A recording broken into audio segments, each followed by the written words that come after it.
Dynamite, from the underground to the moon. We used to cook it up in silver spoons. Oye Nelson, en esta parte de la conferencia tú hablabas básicamente lo que significaba más o menos salir a pintar sin permiso, un poco los comienzos del graffiti, ¿no? Respecto de eso, ¿tú cómo ves los inicios del graffiti y lo que ha sido un poco el deterioro de la cultura callejera que antes se veía en el muralismo? Nosotros proponemos que hay una brecha, así como en los 80. Claro. Tú que alcanzaste a estar ahí, ¿cómo ves esa muerte y ese nacimiento de la pintura en la calle? Yo creo que pasa por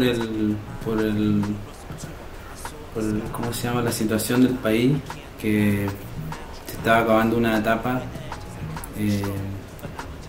con la cual estaban haciendo otra, y fue como casi lo mismo que el mural y el graffiti, porque el mural como que al final de los 80 fue más, casi era mural, pero era mucha propaganda también, mucha propaganda política. Entonces creo que habían influencia, bueno, estaban haciendo, yo igual no conozco mucho antes de lo que fue el muralismo en Chile. Yo sé que las brigadas empezaron como en los 70 con el gobierno de Allende, un poco antes para la campaña de él, la brigada Ramona Parva y otras. Entonces en esa época ellos, me imagino, que pintaron muchos murales, pero ya hacia fines de los 80 el mismo muralismo se fue transformando más en una propaganda para poder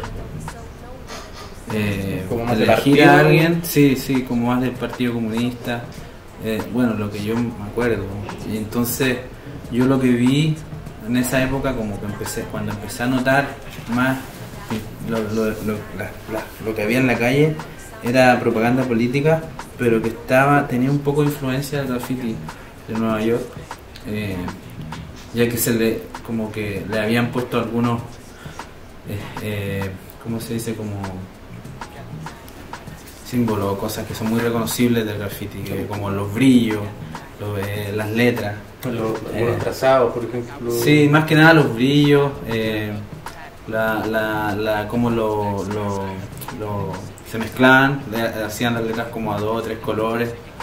Entonces también eso yo creo que era influenciado un poco por lo que habían visto quizás de que había aparecido graffiti en los 80, apareció antes, pero en Chile quizás algo se vio como a mediados de los 80, entonces eso también como que lo pusieron en las letras, y yo me fijé porque yo igual también había visto lo que era graffiti por las películas, entonces eso nunca se me olvidó, y cuando veía lo de la calle era otra cosa, pero tenía ciertas cosas muy reconocibles del graffiti, como a veces las letras también eran medias como gorditas, o con volumen. Entonces creo que coincide justo ese tiempo con lo que pasa en el país, y que viene otra generación de niños, de gente joven que algo pudo percibir de lo que pasó y de lo que empezó a llegar, porque también es porque empieza a llegar gente de afuera, exiliados, y gente que vivió afuera durante el régimen, que vuelven con sus hijos, y esos hijos habían crecido con alguna cultura de hip hop. Entonces se mezcla un poco lo que uno vio antes con lo que empezó a llegar, que fue justo a principios de los 90, y ahí es lo que es como mi versión más o menos de cómo yo empecé a pintar, qué es lo que me influenció, y eso. Lo que vi, lo primero que vi. Desde finales de los 90 hasta ahora ha pasado harta agua, digamos. Una de las cosas que me ha llamado personalmente, finales de los 80, perdón. Una de las cosas que me ha llamado la atención a mí es que actualmente hay hartos crews que están pintando bajo la idea de muralismo, de retomar el muralismo. Claro. ¿Tú estás más o menos al tanto de qué es lo que se está haciendo ahora en cuanto a graffiti y muralismo? Sí, he visto. ¿Te ha llamado la atención algo, por ejemplo? ¿Cómo se llama? Es que no sé.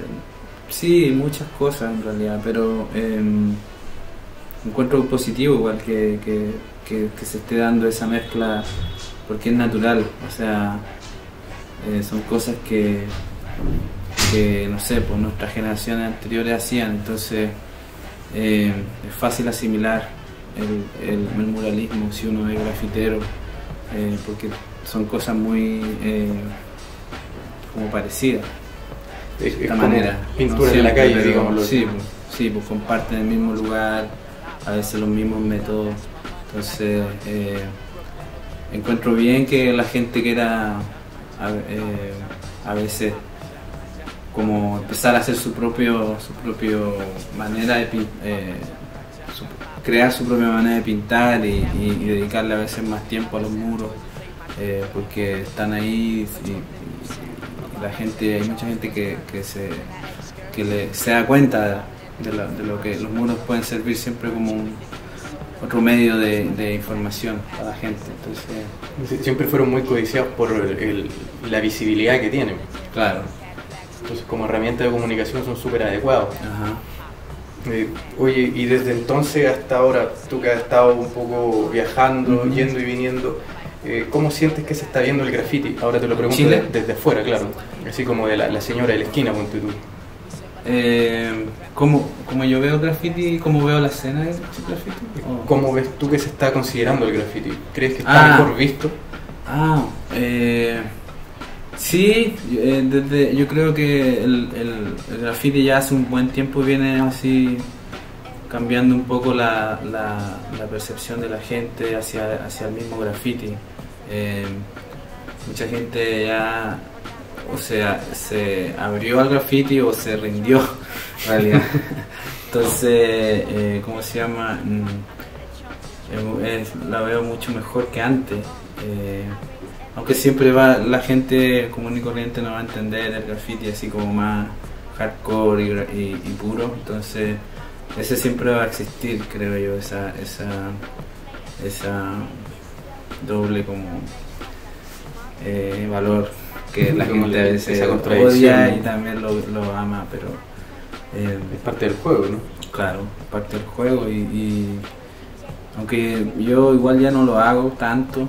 Y de hecho elijo donde a veces sí que voy a hacer una rayada, un tag, ya hay cosas que no me gusta hacer y otras que sí todavía me gusta mucho, entonces... ¿Cuál no hacís, por ejemplo, ya? Como rayar casa, a veces no depende, no, creo que ya no lo hago, pero sí cosas públicas, paraderos, no sé, hay ciertas cosas creo que con un tag se ve mucho mejor y a veces otras que no, que quizás es mejor dejarlo así porque tiene una historia, pero eso uno lo va aprendiendo con el tiempo. Cuando uno va creciendo va conociendo ciertas cosas que antes quizás no le daba lo mismo, entonces en mi punto de vista quizás... Oye, en algún momento ustedes también pintaron, me refiero a tu crío acá en Chile, que eran los DB, sí. Pintaron un lugar bien público, que era una de estas riberas del río Mapocho. ¿Eso en qué fecha fue más o menos? Fue en el año 2006, el verano del 2006. En una época en que no era todavía tan bien considerado el graffiti. ¿Tú crees? Sí. Sí, a mi parecer todavía había bastante prejuicio. Igual en esa época habían barrios que estaban muy pintados, creo. O sea, sí, sin duda. Así de manera general quizás había menos aceptación. Claro, eso de repente se puede ver en el mismo comercio, por ejemplo. También. En el que hay menos tiendas o más tiendas. Claro, el mercado. Eso ya demuestra que hay mucha más apertura a ir a comprar o, por ejemplo, a que te den permiso para hacer una tienda para graffiti. Claro. Oye, tú me comentaste que tenías algún registro inédito acerca de esta pintura en el Mapocho. Sí. ¿Te parece si lo compartimos ahora con los amigos? Y volvemos a la última parte de la entrevista aquí con CX en todoelcolor.cl.